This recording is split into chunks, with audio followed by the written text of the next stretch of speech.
നമസ്കാരം. സതൻ മെനുവിൻ്റെ പുതിയ എപ്പിസോഡിലേക്ക് എല്ലാവർക്കും സ്വാഗതം. ഞാൻ നീതു. ഇന്ന് ഞാനിവിടെ ഉണ്ടാക്കാൻ പോകുന്നത് നമ്മുടെ എല്ലാം പ്രിയപ്പെട്ട മലായ് കുൽഫി. വളരെ കുറച്ച് ഇൻഗ്രീഡിയൻസ് യൂസ് ചെയ്തിട്ട് ഈ കുൽഫി നമുക്ക് വീട്ടിൽ തന്നെ ഉണ്ടാക്കാം. ഇതെങ്ങനെയാണെന്ന് നമുക്കൊന്ന് നോക്കാം. അപ്പോൾ ഈ കുൽഫി ഉണ്ടാക്കാൻ വേണ്ടിയിട്ടുള്ള ഇൻഗ്രീഡിയൻസാണ് ഇതൊക്കെ. അപ്പോൾ നമുക്ക് വേണമെങ്കിൽ വേറെ കുറച്ചുകൂടെ ഇൻഗ്രീഡിയൻസ് ആഡ് ചെയ്തിട്ട് നമുക്ക് ഈ കുൽഫി ഉണ്ടാക്കാം. പക്ഷേ ഇത് വീട്ടിൽ തന്നെ വളരെ കുറച്ച് ഇൻഗ്രീഡിയൻസ് യൂസ് ചെയ്തിട്ട് എങ്ങനെയാണ് ഉണ്ടാക്കുന്നത് നമ്മളൊന്ന് കാണിച്ചു തരാം. അതിന് വേണ്ടിയിട്ട് ഞാനിവിടെ ബദാം, കാഷ്യൂ നട്ട്സ് ഒക്കെ ചോപ്പ് ചെയ്ത് വെച്ചിട്ടുണ്ട്. അതേപോലെ തന്നെ പഞ്ചസാര, പിന്നെ ഏലക്ക പൊടിച്ചത്. ഞാൻ ആ ഏലക്കായുടെ ഉള്ളിലുള്ള ആ ഒരു സീഡ്സ് മാത്രമേ എടുത്തിട്ടുള്ളൂ.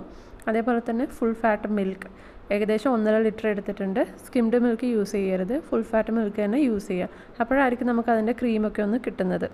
ഓക്കെ, നമ്മൾ ആദ്യം ഈ പാലൊന്ന് ചൂടാക്കണം. ഈ പാല് നന്നായിട്ടൊന്ന് തിളപ്പിക്കണം. തിളപ്പിച്ച് കുറുക്കിയെടുക്കണം. ഈ പാലിൻ്റെ ഏകദേശം ഒരു 1/4 ഭാഗം ആകുന്നവരെ ഒന്ന് കുറുക്കണം. അപ്പോൾ നമ്മുടെ പാല് നന്നായിട്ടൊന്ന് തിളച്ച് വരുന്നുണ്ട്. നിങ്ങൾക്കിപ്പോൾ തന്നെ കാണാം, പാല് നല്ല കട്ടിയുള്ള പാലാണ്, നല്ല കൊഴുപ്പ് കൂടിയ പാലാണിത്.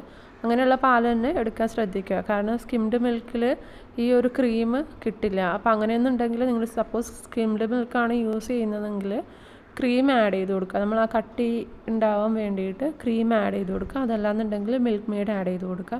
അപ്പം നമ്മൾ അങ്ങനെയുള്ള ഇൻഗ്രീഡിയൻസ് ഒക്കെ ഒഴിവാക്കാൻ വേണ്ടിയിട്ടാണ് ഫുൾ ഫാറ്റ് മിൽക്ക് യൂസ് ചെയ്തിട്ടുള്ളത്. അപ്പോൾ നന്നായിട്ട് ഇളക്കി കൊടുക്കാൻ ശ്രദ്ധിക്കുക, ഇല്ലെങ്കിൽ അടി പിടിക്കുന്നതായിരിക്കും. അപ്പോൾ ആ ഒരു കരഞ്ഞ മണം ഉണ്ടാവും. ഇപ്പോൾ പാല് നന്നായി തിളച്ച് വന്നിട്ടുണ്ട്. ഇതൊക്കെ കുറുകി വരുന്നുണ്ട്. ഇപ്പോൾ നിങ്ങൾക്ക് കാണാം ഈ സൈഡിലൊക്കെ അതിൻ്റെ ക്രീമൊക്കെ ഇങ്ങനെ ഒട്ടിപ്പിടിച്ചിരിക്കുന്നത്.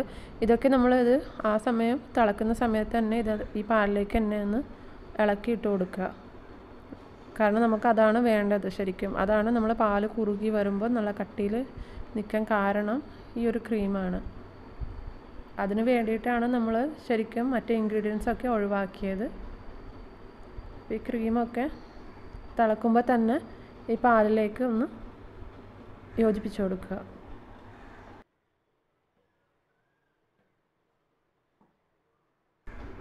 ഈ പാല് കുറുക്കിയെടുക്കാൻ വേണ്ടിയിട്ട് പറ്റുമെങ്കിൽ നല്ലൊരു വലിപ്പമുള്ള പാത്രം ഒന്ന് എടുക്കുക. കാരണം അപ്പോഴായിരിക്കും പെട്ടെന്ന് അത് തിളച്ച് വരും. അതേപോലെ തന്നെ പെട്ടെന്ന് കുറുകി കിട്ടും. നമ്മൾ ചെറിയ പാത്രമാണ് എടുക്കുന്നതെങ്കിൽ ഇത് കുറുകി കിട്ടാൻ കുറച്ചൊരു സമയമെടുക്കും. അപ്പോൾ ഇതുപോലെ വലിയ വിസ്താരമുള്ള ഒരു പാത്രം എടുക്കുകയാണെങ്കിൽ പെട്ടെന്നൊന്ന് കുറുക്കിയെടുക്കാൻ പറ്റും. ഇത് കുറുക്കുമ്പോൾ നമ്മൾ ഇളക്കിക്കൊണ്ടിരിക്കുക. അതേപോലെ തന്നെ ഏകദേശം ഒരു പകുതി കുറുകി വരുന്ന സമയത്ത് ഇതിലേക്ക് നമ്മൾ പഞ്ചസാര ആഡ് ചെയ്ത് കൊടുക്കുക. ഞാനിവിടെ ഏകദേശം ഒരു 3/4 കപ്പ് പഞ്ചസാര ആഡ് ചെയ്ത് കൊടുത്തിട്ടുണ്ട്. ഇത് നിങ്ങളുടെ മധുരത്തിനനുസരിച്ച് നിങ്ങൾക്ക് മാറ്റാവുന്നതാണ്. ഇപ്പോൾ മധുരം ഇത്ര വേണ്ടാന്നുണ്ടെങ്കിൽ നിങ്ങൾക്കത് കുറയ്ക്കാം. അതുപോലെ തന്നെ ഈ മധുരം പോരാന്നുണ്ടെങ്കിൽ കുറച്ചും കൂടെ ആഡ് ചെയ്ത് കൊടുക്കുക. ടേസ്റ്റ് ചെയ്ത് നോക്കിയിട്ട് നിങ്ങൾക്ക് അതിൽ നിന്ന് വ്യത്യാസം വരുത്തുക. നന്നായിട്ട് ഇളക്കി കൊടുക്കുക. ഇതാ ഇപ്പോൾ കണ്ടില്ലേ, നമ്മളുടെ പാലൊക്കെ നന്നായി കുറുകി വന്നിട്ടുണ്ട്. ഇത് ഏകദേശം ഇതിൻ്റെ 1/4 ഭാഗത്തോളം കുറുകി വന്നിട്ടുണ്ട്. അപ്പോൾ ഈ കുൽഫി ഉണ്ടാക്കുന്ന സമയത്ത് 2-3 കാര്യങ്ങൾ ശ്രദ്ധിക്കുക. ഒന്ന്, പാല് പെട്ടെന്ന് അടിയിൽ പിടിക്കുന്നതായിരിക്കും. അതുകൊണ്ട് കണ്ടിന്യൂസ് ആയിട്ട് ഇളക്കി കൊടുക്കുക. അതേപോലെ തന്നെ നല്ലൊരു ചുവട് കട്ടിയുള്ള പാത്രം ഇതിനു വേണ്ടിയിട്ട് സെലക്ട് ചെയ്യാം.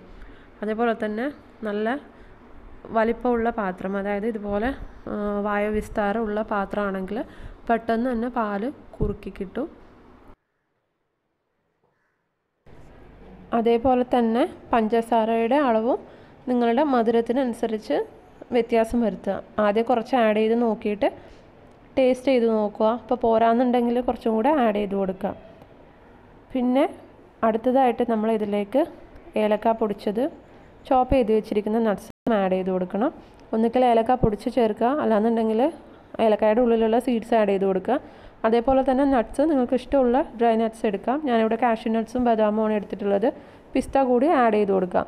അതിൻ്റെ പകുതി നമ്മളിപ്പോൾ ആഡ് ചെയ്ത് കൊടുക്കാം. ബാക്കി നമ്മൾ ഗാർണിഷ് ചെയ്യുന്ന സമയത്തും ആഡ് ചെയ്ത് കൊടുക്കാം.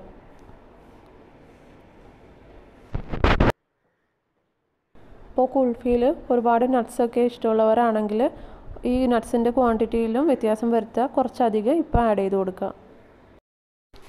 ഞാൻ കുറുക്കി വെച്ചിട്ടുള്ള പാല് ഞാനൊന്ന് തണുക്കാൻ വെച്ചിട്ടുണ്ട്. തണുത്തതിന് ശേഷം അത് ഇതുപോലൊരു മോൾഡിലേക്ക് മാറ്റുക. അപ്പോൾ ഇതുപോലെ പോട്ടില്ല എന്നുണ്ടെങ്കിൽ നിങ്ങൾക്ക് സാധാരണ ഐസിന് ഉപയോഗിക്കുന്ന മോൾഡാണെങ്കിലും മതി. അതിലേക്ക് മാറ്റുക. സാധാരണ പോട്ട് കുൽഫി ഉണ്ടാക്കാൻ വേണ്ടിയിട്ട് ഇതുപോലുള്ള ചെറിയ പോട്ടാണ് യൂസ് ചെയ്യുന്നത്. ഇപ്പോൾ സാധാരണ കുൽഫി ആണെങ്കിൽ സാധാരണ ഐസിൻ്റെ മോൾഡ് യൂസ് ചെയ്തിട്ട് സെറ്റ് ചെയ്യാൻ വയ്ക്കുക.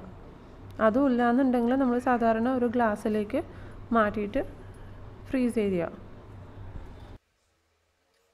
അപ്പോൾ ഞാനിപ്പോൾ ഈ കുൽഫി ഞാനെല്ലാം മോൾഡിലേക്ക് ഫില്ല് ചെയ്ത് വെച്ചിട്ടുണ്ട്. അപ്പോൾ ഞാനിപ്പോൾ ഈ 1.5 ലിറ്റർ പാലിൽ എനിക്ക് 2 വലിയ പോട്ടിൽ അതേപോലെ തന്നെ ചെറിയ 3 പോട്ടിലും കൃത്യമായിട്ട് ഫില്ല് ചെയ്യാൻ പറ്റിയിട്ടുണ്ട്. ഇനി ഇതിലേക്ക് നമ്മൾ ഈ ചോപ്പ് ചെയ്ത് വെച്ചിരിക്കുന്ന ഡ്രൈ ഫ്രൂട്ട്സ് ആഡ് ചെയ്ത് കൊടുത്തിട്ട് ഗാർണിഷ് ചെയ്യാം. ഈ ഒരു സമയത്ത് നിങ്ങൾക്ക് വേണമെന്നുണ്ടെങ്കിൽ സാഫ്രോണിൻ്റെ സ്ട്രാൻഡ്സ് കൂടെ ആഡ് ചെയ്ത് കൊടുക്കുക. അപ്പോൾ കാണാനൊക്കെ ഭംഗിയുണ്ടാവും. അത് ഏകദേശം ഒരു ലൈറ്റ് യെല്ലോയിഷ് കളർ നമ്മൾ ഈ കുൽഫിക്ക് കൊടുക്കും.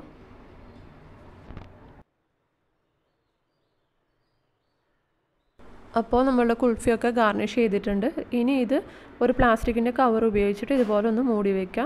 പ്ലാസ്റ്റിക്കിൻ്റെ കവർ ഇല്ലാന്നുണ്ടെങ്കിൽ അലുമിനിയം ഫോയിൽ യൂസ് ചെയ്യാം. ഇതിങ്ങനെ കവർ ചെയ്തിട്ട് 8 hours ഫ്രീസറിൽ വെക്കുക. അപ്പോൾ അതാ നമ്മളുടെ കുൽഫിയൊക്കെ റെഡി ആയിട്ടുണ്ട്. വളരെ കുറച്ച് ഇൻഗ്രീഡിയൻസ് മാത്രമേ ഇതിന് ആവശ്യമുള്ളൂ. എല്ലാവർക്കും ഇത് വീട്ടിലുണ്ടാക്കാവുന്നതേ ഉള്ളൂ. ഉണ്ടാക്കി നോക്കിയിട്ട് എല്ലാവരും അഭിപ്രായം പറയുക. വീഡിയോ ഇഷ്ടപ്പെട്ടിട്ടുണ്ടെങ്കിൽ സത്തന്മേനെ സബ്സ്ക്രൈബ് ചെയ്യുക, കൂടെ ബെല്ലൈക്കൺ ക്ലിക്ക് ചെയ്യുക. ഞാൻ അടുത്ത പ്രാവശ്യം വീഡിയോ അപ്ലോഡ് ചെയ്യുന്ന സമയത്ത് നിങ്ങൾക്ക് നോട്ടിഫിക്കേഷൻ കിട്ടുന്നതായിരിക്കും. Happy cooking.